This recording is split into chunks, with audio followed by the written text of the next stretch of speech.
What's up, guys? Welcome back to my channel. And today we're about to react to this DNC speech. Now, the thing is with this is that we're gonna hear a bunch of lies. Let's just get into it.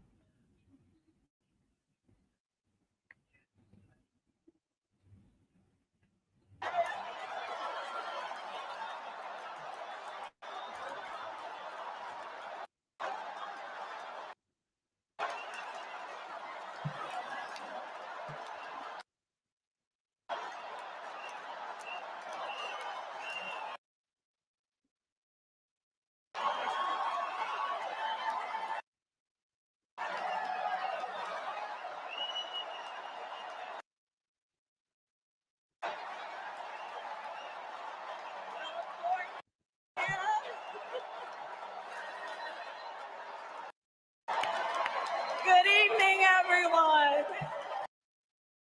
Good evening. Good evening.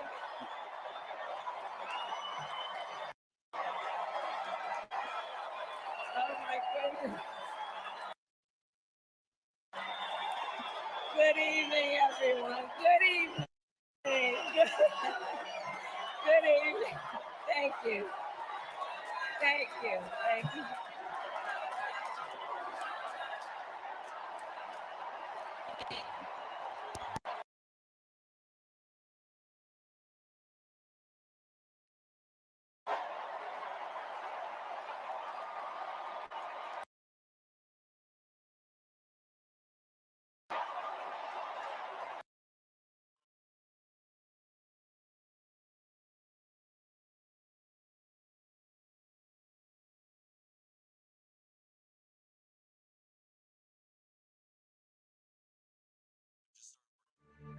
I just started working at a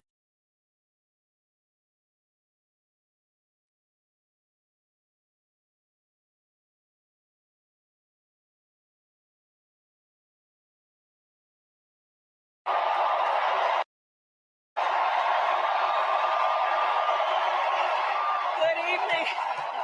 Thank you. Thank you. Thank you. Thank you. Thank you, everyone. Thank you. Thank you. Thank you. Thank you all.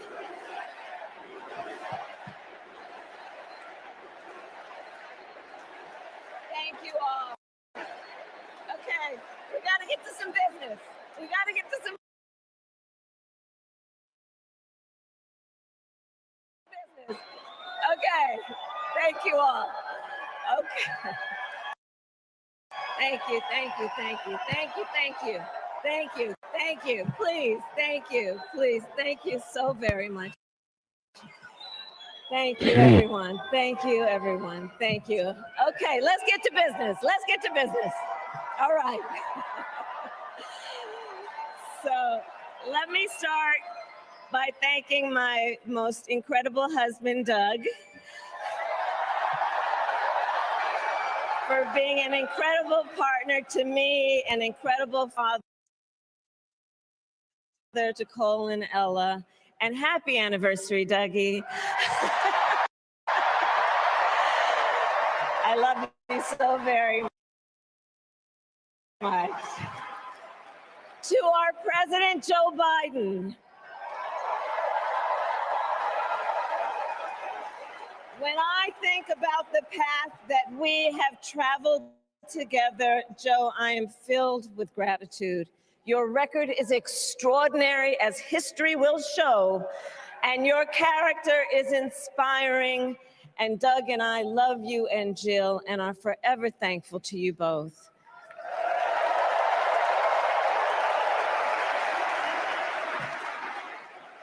And to Coach Tim Walz,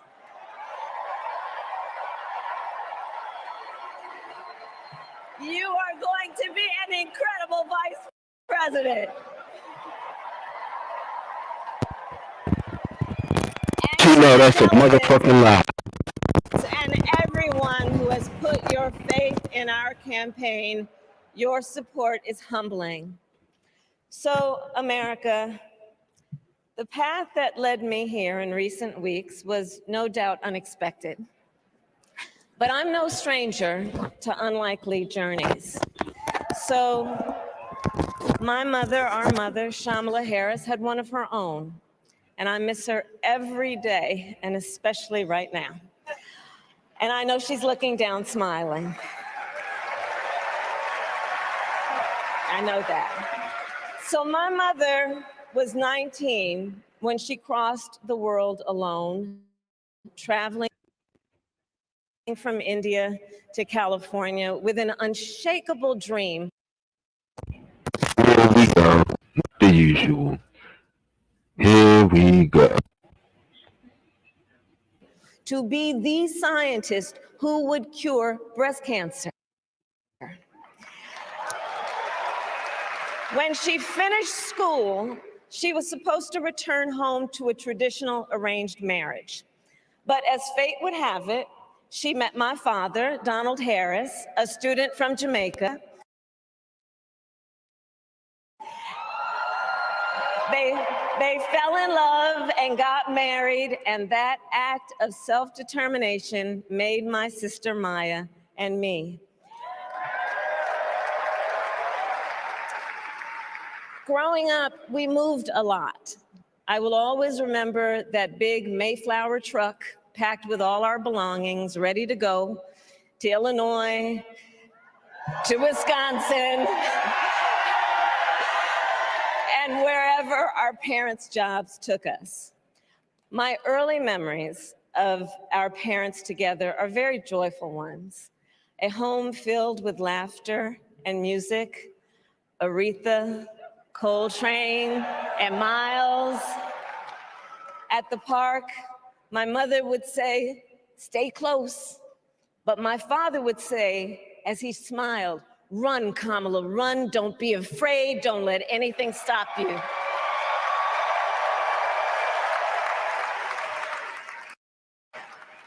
From my earliest years, he taught me to be fearless. But the harmony between my parents did not last. When I was in elementary school, they split up, and it was mostly my mother who raised us. Before she could finally afford to buy a home, she rented a small apartment in the East Bay. In the Bay, you either live in the hills or the flatlands. We lived in the flats. A beautiful working class neighborhood of firefighters, nurses, and construction workers, all who tended their lawns with pride. My mother, she worked long hours, and like many working parents, she leaned on a trusted circle to help raise us. Mrs. Shelton, who ran the daycare below us and became a second mother. Uncle Sherman, Aunt Mary, Uncle Freddie, Auntie Chris. None of them family by blood, and all of them family by love.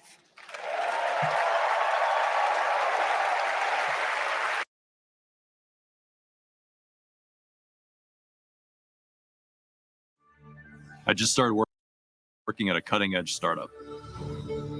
I'm Kyle, and I'm getting my online MBA at the SMU Cox School of Business. SMU Cox was a big part of landing this job.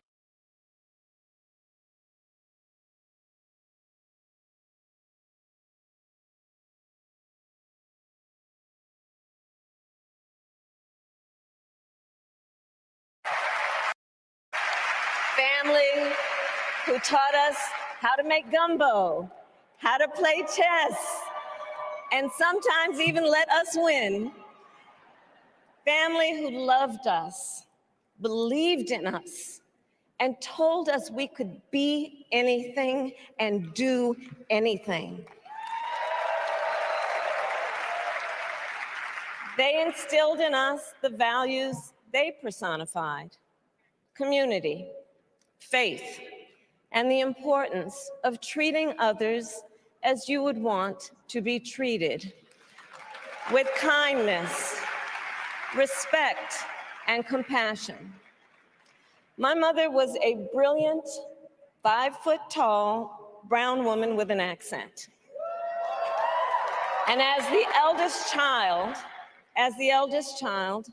I saw how the world would sometimes treat her. But my mother never lost her cool. She was tough, courageous, a trailblazer in the fight for women's health, and she taught Maya and me a lesson that Michelle mentioned the other night. She taught us to never complain about injustice, but do something about it. Do something about it. That was my mother. And she taught us, and she also taught us, and never do anything half-assed. And that is a direct quote.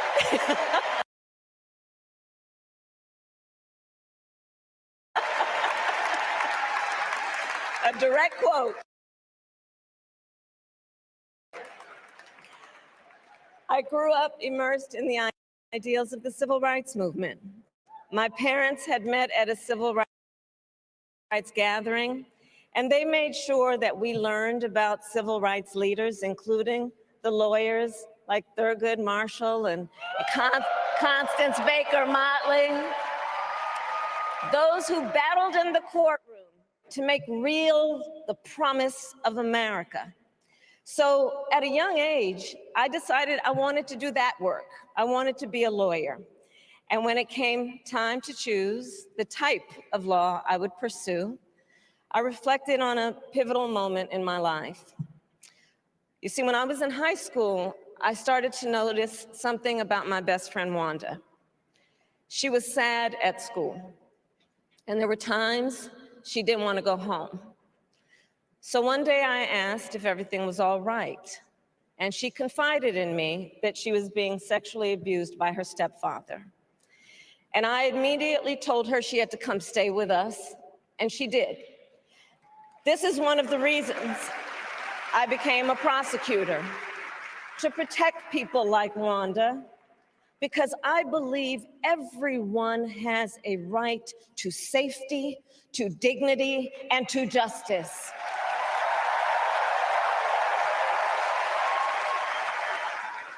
As a prosecutor, when I had a case, I charged it not in the name of the victim, but in the name of the people.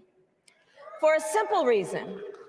In our system of justice, a harm against any one of us is a harm against all of us.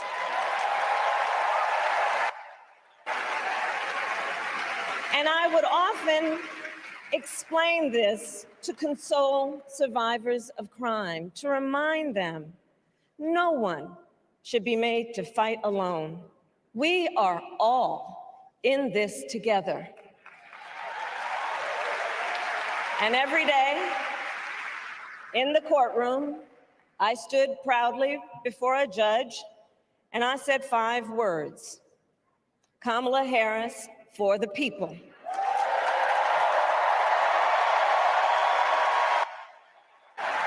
And to be clear,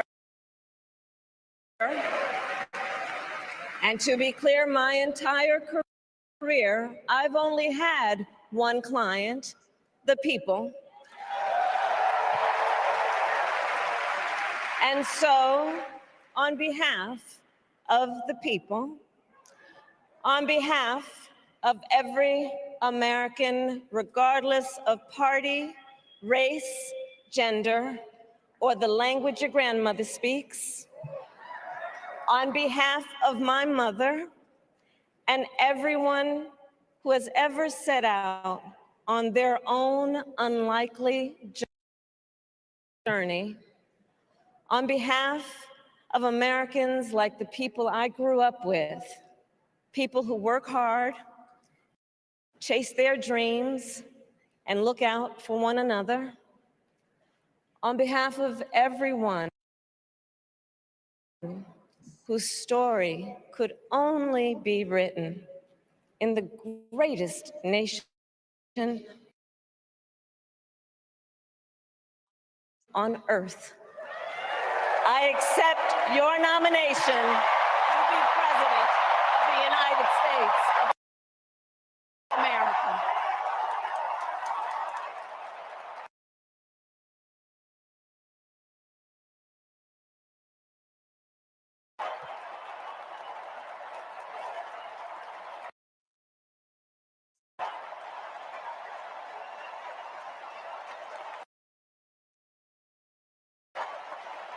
And with this election,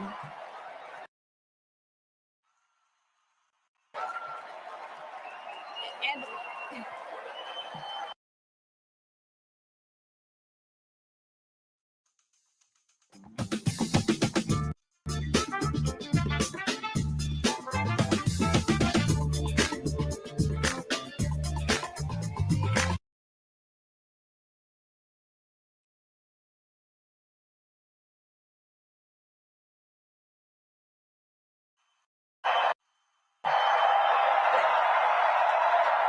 with this election, our nation with this election has a precious, fleeting opportunity to move past the bitterness, cynicism, and divisive battles of the past, a chance to chart a new way forward.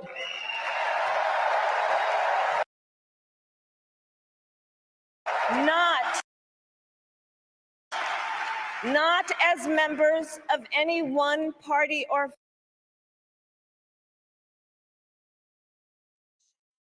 faction, but as Americans.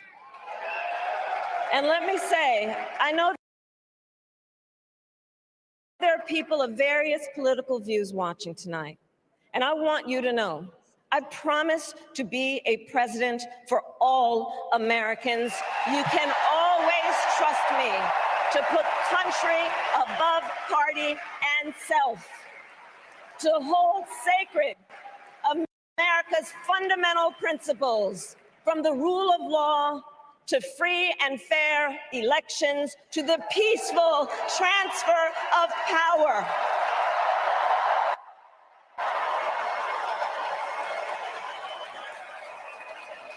I will be a president who unites us around our highest aspirations, a president who leads and listens, who is realistic, practical, and has common sense, and always fights for the American people.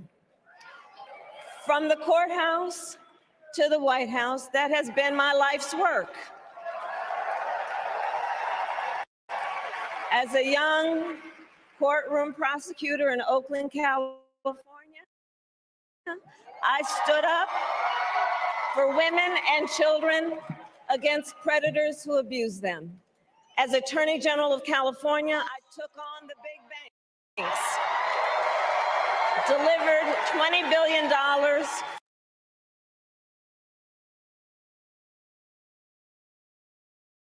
for middle-class families who faced foreclosure, and helped pass a homeowner bill of rights, one of the first of its kind in the nation.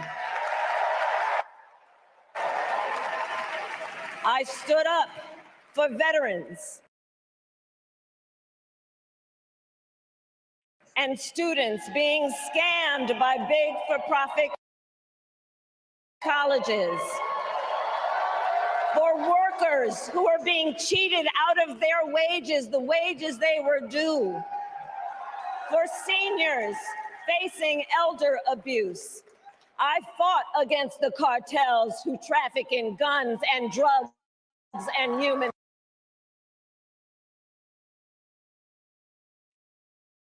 beings, who threaten the security of our border and the safety of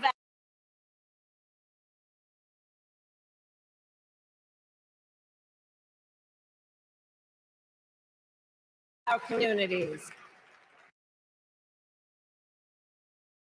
Fights were not easy, and neither were the elections that put me in those offices. We were underestimated at practically every turn, but we never gave up because the future is always worth fighting for.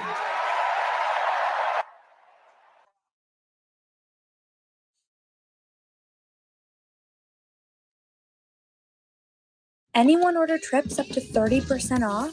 Because we delivered. Summer Black Friday is here, and so are the lowest prices of the year.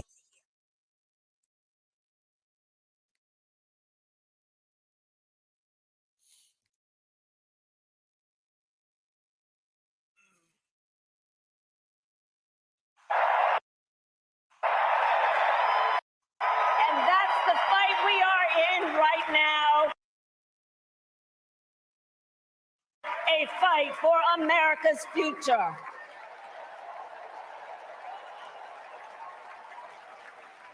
Fellow Americans, this election is not only the most important of our lives, it is one of the most important in the life of our nation. In many ways, Donald Trump is an unserious man. But the consequences of putting Donald Trump back in the White House are extremely serious. Consider not only the chaos and calamity when he was in office, but also the gravity of what has happened since he lost the last election. Donald Trump tried to throw away your votes. When he failed, he sent an armed mob to the United States Capitol, where they assaulted law enforcement officers. When politicians in his own party begged him to call off the mob and send help, he did the opposite. He fanned the flames. And now, for an entirely different set of crimes, he was found guilty of fraud by a jury of everyday Americans and separately found liable for committing sexual abuse. And consider what he intends to do if we give him power again. Consider his explicit intent to set free violent extremists who assaulted those law enforcement officers at the Capitol. His explicit intent to jail journalists, political opponents, and anyone he sees as the enemy. His explicit intent to deploy our active duty military against our own citizens. Consider the power he will have, especially after the United States Supreme Court just ruled that he would be immune from criminal prosecution.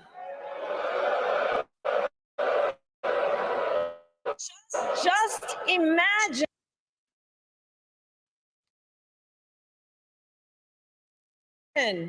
Donald Trump with no guardrail.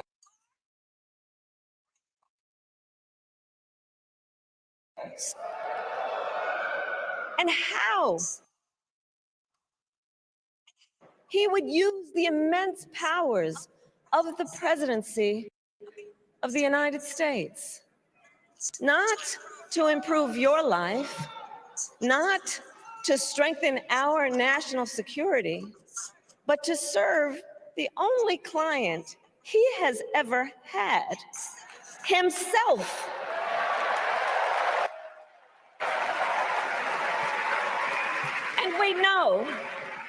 And we know what a second Trump term would look like. It's all laid out in Project 2025, written by his closest advisors, and its sum total is to pull our country back to the past. But America, We are not going back. We are not going back. We are not going back. We are not going back to when Donald Trump tried to cut Social Security and Medicare. We are not going back to when he tried to get rid of the Affordable Care Act, when insurance companies could deny people with pre-existing conditions. We are not going to let him eliminate the Department of Education that funds our public schools. We are not going to let him end programs like Head Start that provide preschool and childcare for our children. America, we are not going back.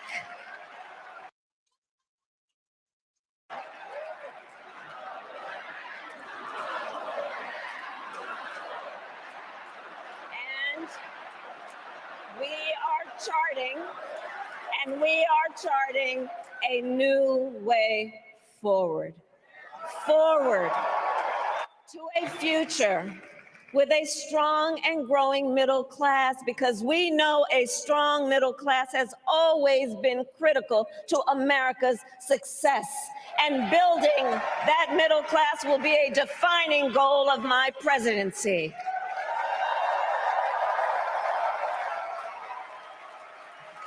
And I'll tell you, this is personal for me. The middle class is where I come from. My mother kept a strict budget. We lived within our means, yet we wanted for little. And she expected us to make the most of the opportunities that were available to us and to be grateful for them. Because as she taught us, opportunity is not available to everyone. That's why we will create what I call an opportunity economy, where everyone has the chance to compete and a chance to succeed. Whether you live in a rural area, small town, or big city. And as president, I will bring together labor and workers and small business owners and entrepreneurs and American companies to create jobs, to grow our economy, and to lower the cost of everyday needs like healthcare and housing and groceries. We will provide access to capital for small business owners and entrepreneurs and founders. And we will end America's housing shortage and protect Social Security and Medicare. Now compare that to Donald Trump, because I think everyone here knows he doesn't actually fight for the middle class. He doesn't actually fight for the middle class. Instead, he fights for himself and his billionaire friends. And he will give them another round of tax breaks that will add up to $5 trillion to the national debt. And all the while, he intends to enact what in effect is a national sales tax, call it a Trump tax, that would raise prices on middle-class families by almost $4,000 a year. Well, instead of a Trump tax hike, we will pass a middle-class tax cut that will benefit more than 100 million Americans.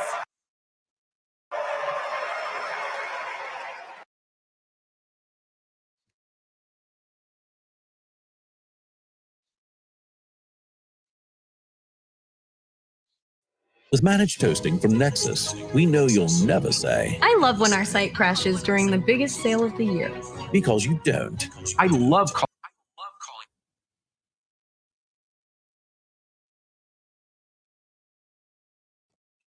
Can you the conversation away from the open maybe you can all be finally ready to let it go. Me, she says that Friends, if you I believe America cannot. You just don't forget that this is the same person that's been vice president for about 3 to 4 years now and has done nothing. Okay. Truly be prosperous unless Americans are fully able to make their own decisions about their own lives, especially on matters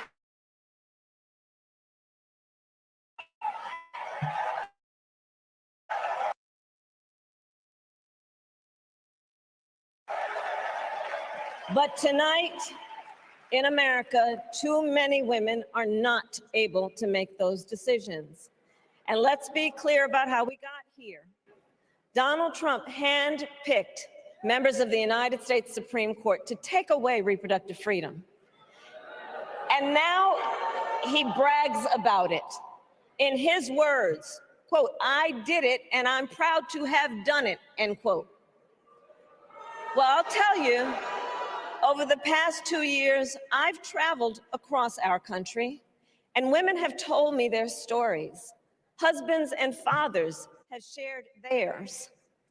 Stories of women miscarrying in a parking lot, developing sepsis, losing the ability to ever again have children, all because doctors are afraid they may go to jail for caring for their patients. Couples just trying to grow their family, cut off in the middle of IVF treatments. Children who have survived sexual assault, potentially being forced to carry a pregnancy to term. This is what's happening in our country because of Donald Trump. And understand, he is not done. As a part of his agenda, he and his allies would limit access to birth control, ban medication abortion, and enact a nationwide abortion ban with or without Congress. And get this, he plans to create a national anti-abortion coordinator and force states to report on women's miscarriages and abortions. Simply put, they are out of their minds.